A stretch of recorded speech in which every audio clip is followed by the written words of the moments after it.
नमस्कार विद्यार्थी मित्र हो, दी पॉलिटिक्स चॅनलवर आपलं स्वागत आहे. मी डॉक्टर दत्ताहरी होनराव, श्री हावगी स्वामी महाविद्यालय उदगीर आणि आपण पाहत आहोत दी पॉलिटिक्स चॅनल. आज आपण सेटच्या आन्सर कीचा दुसरा भाग पाहणार आहोत. 27 डिसेंबर रोजी सेटची परीक्षा झाली होती आणि मागच्या व्हिडिओमध्ये आपण 27 प्रश्नांची संभाव्य उत्तरं पाहिलेली आहेत. या भागामध्ये आपण 28व्या प्रश्नापासून उत्तरं पाहू. 28वा प्रश्न आहे, खालीलपैकी कोणत्या गटाच्या सभासदांनी आपापसात खुल्या व्यापाराचा करार केलेला नाही? आणि याचं उत्तर आहे पर्याय बी, भारत, ब्राझील, दक्षिण आफ्रिका. त्याच्यानंतर प्रश्न क्रमांक आहे 29, शांततेसाठी अणुयोजना 1953 मध्ये कोणी प्रथम मांडली? आणि याचं उत्तर आहे पर्याय सी, आयझनहॉवर. 29चं उत्तर आहे पर्याय सी. त्यानंतरचा प्रश्न आहे प्रश्न क्रमांक 30, खालीलपैकी कोणते उद्दिष्ट थ्रॅशहोल्ड बँड ट्रीटीचे मुख्य उद्दिष्ट आहे? या 30चं उत्तर आहे पर्याय डी, 150 किलोमीटरपेक्षा अधिक क्षमतेच्या भूमिगत अणुचाचणीवर बंदी. प्रश्न क्रमांक आहे 31, भारत ही एक उगवती सत्ता आहे. विधान ए आणि कारण आहे आर. 21व्या शतकात भारताची अर्थव्यवस्था सातत्याने वृद्धिंगत झाली आहे. तसेच हिंद प्रशांत क्षेत्रात आणि व्यापक आंतरराष्ट्रीय संबंधात भारताचा प्रभाव विस्तारलेला आहे. याचं विधान ये बरोबर आहे. भारत ही एक उगवती सत्ता आहे, ही बरोबर आहे आणि याचे कारण सुद्धा बरोबर आहे. आणि म्हणून 31चं उत्तर आहे पर्याय डी. ये व आर दोन्हीही बरोबर आहेत आणि आर हे याचे अचूक स्पष्टीकरण आहे. लक्षात. त्यानंतरचा प्रश्न आहे प्रश्न क्रमांक 32, खालीलपैकी कोणते विधान हिंदी महासागरात नौदल संघटन IONSच्या बाबतीत खरे नाही? पर्याय लक्षपूर्वक ऐका. ये आहे, ही संघटना हिंदी महासागर क्षेत्रातील नौदलामध्ये सागरी सहकार्य वृद्धिंगत करण्याचा प्रयत्न करते, बरोबर आहे. पर्याय बी आहे, या संघटनेत मानवतावादी आणि आपत्कालीन मदतीसाठी एक कार्यगट आहे, बरोबर आहे. कोरोनामध्ये त्याचं जे साहित्य आहे ते पुरवण्यासाठी INO पुढाकार घेत होती. त्याच्यानंतरचा पर्याय आहे सी, या संघटनेचे 35 सभासद आहेत आणि हे चुकीचं आहे. याची सभासद संख्या 22 आहे, 24 आहे. हे विधान चूक आहे. आणि डी आहे, अमेरिका, रशिया आणि चीन हे या संघटनेचे सभासद आहेत, हेही चुकीचं आहे. तसा तो प्रश्नच चुकीचा असला पाहिजे. याचे दोन्हीही पर्याय चूक आहे, त्याच्यामुळे तुम्ही कोणताही पर्याय टिक मार्क करू शकता, हे आणि हे. त्याच्यानंतरचा प्रश्न क्रमांक येईल 33, खालीलपैकी कोणते विधान बरोबर नाही असं म्हटलेलं आहे. निगेटिव्ह प्रश्न आहे, लक्षपूर्वक ऐका. 2005 पासून भारत शांघाय सहकार्य संघटनेच्या शिखर परिषदात निरीक्षक म्हणून हजर राहत आहे, बरोबर आहे. भारत आणि पाकिस्तान ही शांघाय सहकार्य संघटनेच्या पूर्ण सदस्यत्वाची प्रक्रिया 2015 मध्ये सुरू केली, बरोबर आहे. पाकिस्तानला 2017 मध्ये शांघाय सहकार्य संघटनेचे पूर्ण सदस्य देण्यात आले, हे बरोबर आहे. तेव्हाच भारतालाही सदस्यत्व देण्यात आलेलं आहे. पर्याय डी आहे, भारताला शांघाय सहकार्य संघटनेचे पूर्ण सदस्यत्व नाकारण्यात आले, हे चुकीचं आहे. म्हणजे या प्रश्नाचं उत्तर आहे पर्याय डी. खालीलपैकी कोणते विधान बरोबर नाही? तर डी हे विधान बरोबर नाही. त्यानंतरचा प्रश्न आहे प्रश्न क्रमांक 34, खालीलपैकी कोणत्या संघटनेचा भारत हा एक सभासद आहे? याचं उत्तर आहे पर्याय बी, शांघाय सहकार्य संघटना. 35वा प्रश्न आहे बघा, खालीलपैकी कोणते विधान बरोबर नाही असं म्हटलेलं आहे. पर्याय ए आहे, ब्रिक, BRIC, ब्रिक ही संज्ञा तत्कालीन 4 उगवत्या अर्थव्यवस्था ब्राझील, रशिया, भारत, चीन यासाठी 2001च्या गोल्डमन सॅक्सच्या अहवालात वापरली गेली, अत्यंत बरोबर आहे. बी आहे, या 4 देशाचे परराष्ट्रमंत्री 2006 मध्ये संयुक्त राष्ट्राच्या आमसभेच्या अधिवेशनाच्या बाजूला प्रथम भेटले, बरोबर आहे. 2011 पासून ब्रिक्स देशाच्या वार्षिक शिखर परिषदा होत आहेत, हे चुकीचं आहे. आणि म्हणून याचं उत्तर आहे पर्याय सी. 2010 मध्ये दक्षिण आफ्रिका या गटात सामील झाला, हेही बरोबर आहे. म्हणून याचं उत्तर आहे पर्याय सी. त्यानंतरचा प्रश्न क्रमांक आहे 36, पुढील देश भारताशी त्याच्या व्यापाराच्या मात्रेच्या उतरत्या क्रमाने मांडा म्हणत आहे. भारताचा व्यापार कोणाशी जास्त आहे हे आपण लक्षात घेतलं पाहिजे.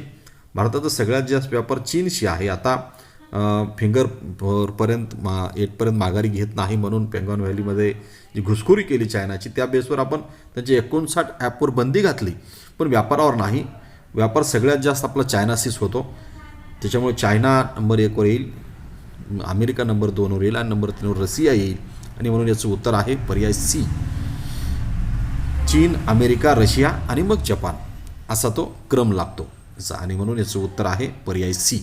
36चं उत्तर आहे पर्याय सी. यानंतरचा प्रश्न असणार आहे 37. प्रश्न क्रमांक 37 काय आहे बघू आपण. 37वा प्रश्न आहे, कालादान मल्टी मॉडल वाहतूक प्रकल्प हा भारताच्या पूर्वाभिमुख परराष्ट्र धोरणाचा एक भाग आहे. या प्रकल्पात कोणता देश भारताचा भागीदार आहे? याचं उत्तर आहे म्यानमार. म्यानमार हा कालादान मल्टी मॉडल वाहतूक प्रकल्पाचा भागीदार आहे. त्यानंतरचा प्रश्न आहे 38. त्रिपक्षीय महामार्ग प्रकल्प हा भारताच्या पूर्वाभिमुख परराष्ट्र धोरणाचा एक भाग आहे. या प्रकल्पात कोणते 2 देश भारताचे भागीदार आहेत? याचं उत्तर आहे पर्याय बी, म्यानमार आणि थायलंड. म्यानमार आणि थायलंड याचे शायद. त्यानंतरचा प्रश्न आहे प्रश्न क्रमांक 39. खालीलपैकी कोणते विधान भारताच्या सागर या योजनेच्या बाबतीत खरे नाही?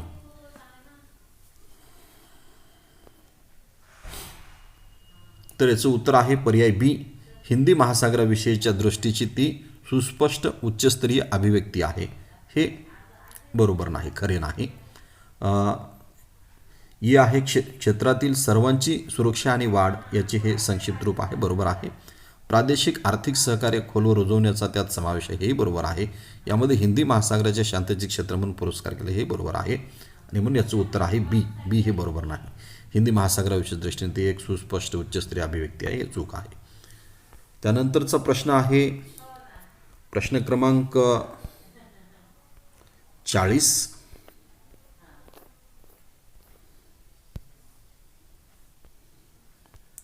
40वा प्रश्न काय आहे बघा. खालीलपैकी कोणते वैशिष्ट्य भारताच्या अणु कार्यक्रमाचे वैशिष्ट्य नाही असं म्हटलेलं आहे? भारताच्या अणु कार्यक्रमाचे वैशिष्ट्य नाही म्हटलेलं आहे आणि याचं उत्तर आहे पर्याय ए आहे, सुरुवातीच्या काळात अमेरिका आणि कॅनडाबरोबर सहकार्य. पर्याय बी आहे, फास्ट ग्रिड अणुभट्ट्याचे संशोधन. बरोबर आहे, हे बरोबर आहे. याचं उत्तर आहे पर्याय सी, मर्यादित चाचणी बंदी करार. 40चं उत्तर आहे पर्याय सी, मर्यादित चाचणी बंदी करार. पुन्हा 41वा प्रश्न बघा. 73व्या आणि 74व्या घटनादुरुस्तीत पुढील गोष्टींचा विचार आहे? पंचायत राज व्यवस्था आणि नागरी स्थानिक स्वराज्य संस्था. 73व्या आणि 74व्या घटनादुरुस्तीला मागच्या वर्षीच 25 वर्षे पूर्ण झाली म्हणून कलेक्टरने प्रत्येक जिल्ह्यावर उत्सव साजरा केलेला आहे. 73वी घटनादुरुस्ती ही पंचायत राज व्यवस्थेसाठी आहे आणि 74वी घटनादुरुस्ती 1992-93मध्ये ह्या घटनादुरुस्त्या झालेल्या आहेत नरसिंहराव सरकारच्या काळामध्ये. आणि 74वी घटनादुरुस्ती ही नागरी स्थानिक स्वराज्य संस्था, नगरपालिका, महानगरपालिका यासाठी आहे. आणि म्हणून अत्यंत सोपा प्रश्न होता हा. या प्रश्नाचं उत्तर आहे 41चं ए. 42वा प्रश्न आहे, घटनेतील पुढील सूत्रात भाषाविषयक प्रश्नांचा विचार आहे. घटनेच्या भाषाविषयक सूत्राचा विचार हा, याचं उत्तर आहे पर्याय बी, मुन्सी अय्यंगार सूत्र. हे याचं उत्तर आहे प्रश्न क्रमांक 42. त्यानंतरचा प्रश्न क्रमांक आहे प्रश्न क्रमांक 43. आणि 43मध्ये प्रश्न अत्यंत सोपा आहे. प्रश्न आहे बघा, खालीलपैकी कोणते कायद्याचे राज्य या कल्पनेचे वैशिष्ट्य नाही असं म्हटलेलं आहे? आणि कायद्याची सर्वोच्चता हे कायद्याचं राज्याचं वैशिष्ट्य आहे. न्यायालयाचे स्वातंत्र्य हे सुद्धा कायद्याचं राज्याचं वैशिष्ट्य आहे. स्वेच्छाधीन अधिकाराच्या वापरावर मर्यादा हे सुद्धा वैशिष्ट्य आहे. हुकुमशाही नेतृत्व हे त्याचं वैशिष्ट्य नाही. आणि म्हणून याचं उत्तर आहे पर्याय डी. 43 उत्तर आहे पर्याय डी. 44वा प्रश्न आहे, घटनेच्या 8व्या परिशिष्टात पुढीलपैकी कशाची यादी आहे? 8व्या परिशिष्टामध्ये याचं उत्तर आहे अधिकृत भाषांची यादी आहे. पर्याय डी ह्याचं उत्तर आहे. 22 भाषा यामध्ये दिलेल्या आहेत. त्यानंतर आहे प्रश्न क्रमांक 45. खालीलपैकी कोणी भारताच्या घटना समितीच्या उद्दिष्टाचा ठराव मांडला?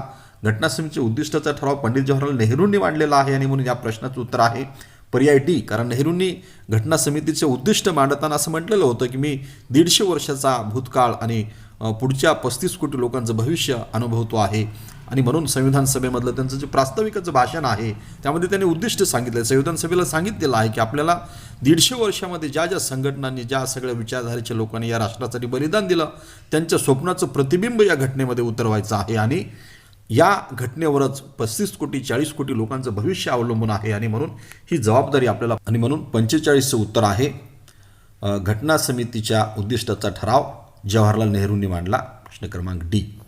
त्यानंतरचा प्रश्न आहे प्रश्न क्रमांक 46, खालीलपैकी कोणते राज्यघटनेचे मार्गदर्शक तत्व नाही? संसाधनाचे समन्यायी फेरवाटप हे याचं उत्तर आहे पर्याय ए, मार्गदर्शक तत्वाचं तत्व नाही, कारण समान नागरी कायदा घटनेच्या कलम 44 मध्ये दिलेला आहे, पंचायत राज व्यवस्था 40 मध्ये दिलेली आहे, आणि सकारात्मक कल्याणकारी राज्य सुद्धा मार्गदर्शक तत्वामध्ये दिलेला आहे. तसं स्टेट मायनॉरिटीज या ग्रंथामध्ये बाबासाहेब आंबेडकरांनी स्टेट सोशलिझम मांडला होता, त्याचं हे तत्व आहे संसाधनाचं समन्यायी वाटप, जे राज्य समाजवादाचे तत्व आहे, आणि हे आपल्या मार्गदर्शक तत्वामध्ये नाही, आणि म्हणून 46चं उत्तर आहे पर्याय ए. त्यानंतरचा प्रश्न आहे 47, प्रश्न क्रमांक 47 बघू आपण काय आहे.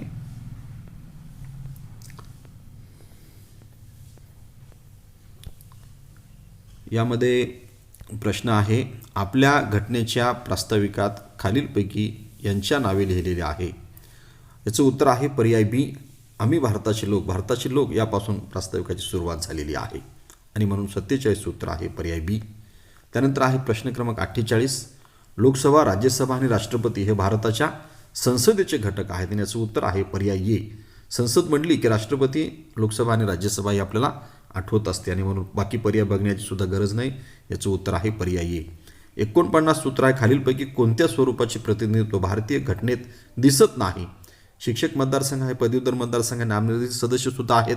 धार्मिक मतदारसंघ भारतीय घटनेमध्ये दिसत नाही, धर्मानुसार मतदारसंघ घटनेमध्ये ठेवण्यात आलेला नाही. त्यानंतर आहे प्रश्न क्रमांक 50, डॅश डॅश या 16व्या लोकसभेच्या अध्यक्ष होत्या? सुमित्रा महाजन.